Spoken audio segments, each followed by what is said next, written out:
Bonjour Carole. Bonjour. Alors vous êtes consultante en lactation IBCLC sur Paris. Est-ce que vous pouvez m'expliquer les signes qui montrent que le bébé reçoit assez de lait? Oui, alors c'est très pragmatique. C'est vraiment très simple. Finalement, c'est du bon sens. Peut-être que vous avez remarqué, lorsque le bébé vient de naître, il émet des selles qui sont très noires, un peu vertes, collantes, qu'on appelle le méconium. Et ces selles, il va les avoir pendant quelques heures, quelques jours. Au-delà du 3e jour, les selles doivent changer de couleur. Au départ, elles sont un petit peu verdâtres, jaune verdâtre, et puis elles deviennent jaune d'or, un petit peu comme de la Savora. Vous voyez, c'est un petit peu légèrement granuleux, c'est très liquide, et c'est très jaune, jaune d'or.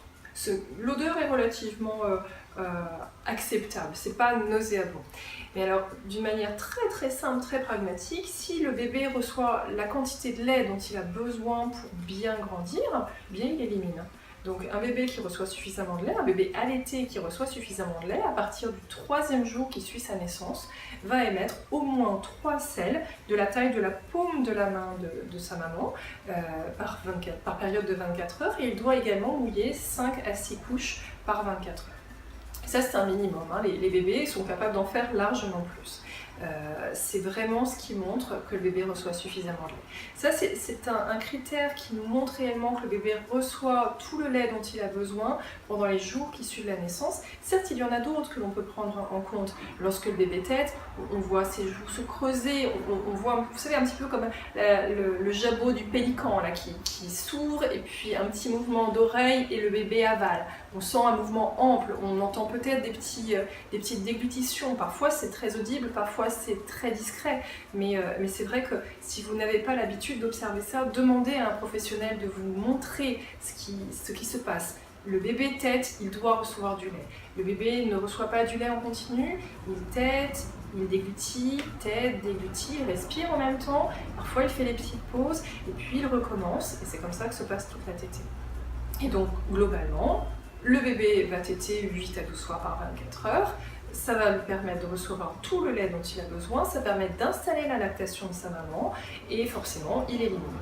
Alors, il y a des moments un petit peu plus tard, dans la vie du tout petit, un petit peu plus tard, on va situer ça aux alentours de 3 semaines. Donc on part du principe que le bébé prend bien au moins 25 grammes par 24 heures, 25-35 en moyenne, qu'il a des couches qui, lorsqu'elles sont présentes, sont abondantes.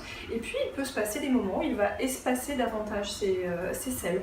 Il peut avoir une selle par semaine. Maintenant, ces phénomènes de selles rares sont dans un contexte très précis. Le bébé a des gaz, il urine bien, il n'a pas d'occlusion intestinale, il n'a pas mal au ventre, il n'est pas malade, il tète, il déglutit, on le voit faire, il boit suffisamment et régulièrement, et lorsqu'il y a une selle, eh bien, il y en a vraiment partout. Donc ça, c'est un phénomène qu'on appelle les selles rares du nourrisson allaité. Mais c'est un cadre très précis avec un bébé qui prend bien ses 25-35 grammes par jour en moyenne.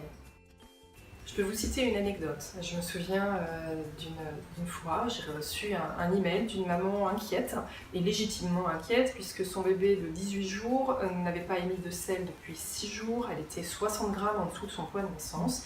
Je vous avoue que lorsque j'ai vu cet email, mon cœur a fait des bonds, je me suis précipitée sur mon téléphone en demandant au papa, puisqu'il y avait un papa dans l'histoire, d'aller chercher du lait artificiel, d'en donner au bébé et de me rappeler 2 heures plus tard pour m'assurer que le bébé allait bien.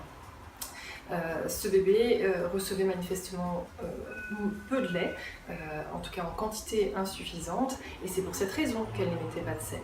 Ce n'était pas un cas de figure de selle rare. Alors je vous rassure, la petite Eri va très bien, je crois même qu'elle a été allaitée plus d'1 an, on a su relancer la lactation, mais c'est vrai que la maman avait une inquiétude légitime, mais elle était un peu fatiguée, elle n'a pas eu les bons repères pour réagir sur le moment. Il a fallu par la suite plus d'efforts pour relancer la lactation. C'est pourquoi j'aime bien insister sur les repères du départ. Quand on sait réellement comment réagir dès le début, eh bien, on facilite notre vie par la suite et celle du bébé et la santé du bébé également.